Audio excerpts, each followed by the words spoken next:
Hi, my name is Mr. Stinson. I'm the carpentry instructor, and welcome to my shop. I get the students who enjoy working with wood, whether it is as a carpenter and framing up and building homes, or as a woodworker building smaller projects of crafts, cutting boards, stools, or to get into furniture making.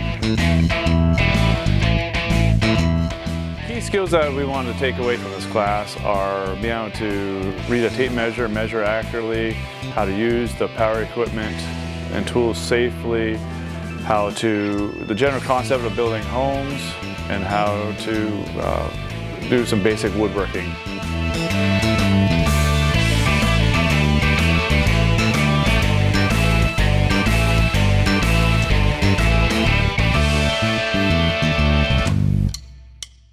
We like to explore the other aspects of carpentry or woodworking and furniture building.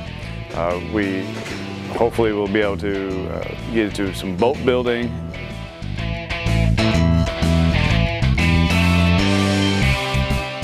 Some of our tools are 100 years old that we continue to use.